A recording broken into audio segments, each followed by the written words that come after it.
In today's video, I'm going to teach you how to use row-level formulas in Salesforce reports. Row-level formulas let you calculate values for each individual record in a report, so you can compare fields side by side without exporting to a spreadsheet. They're great for things like showing net amounts, flagging records that meet certain conditions, or creating quick comparisons directly on the report.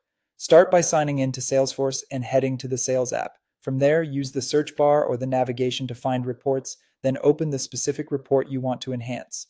Choose a report that already includes the fields you plan to reference. That will make building the formula smoother. Once your report is open, click Edit to open it in the report builder. You'll see the outline pane on the left with your groups and columns. In that outline pane, open the columns menu by clicking the small down arrow and select Add Row Level Formula. This adds a new calculated column to every row in the results.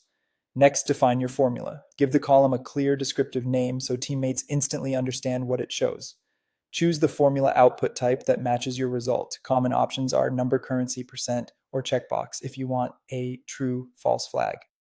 Then, in the formula editor, build your expression. Use insert field to reference fields already in your report, and consider functions like if, case, or blank value to handle logic and blanks gracefully. For example, you might calculate net amount as amount minus discount, or create a checkbox that marks a row true if a close date is earlier than today. Keep in mind that row-level formulas evaluate each record independently, unlike summary formulas that work on grouped totals. When your formula looks good, click Validate to check for syntax errors. If something doesn't pass validation, the error will point you to what needs adjusting, often a missing parenthesis, an incorrect field reference, or a mismatch between your formula and the chosen output type. After it validates, click Apply to add the column to the report preview.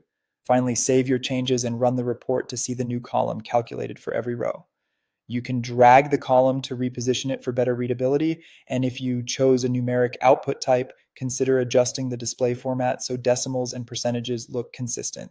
That's it. You've added a row-level formula that calculates on the fly for each record right inside Salesforce. Use this approach to turn raw data into immediate insights without leaving your report.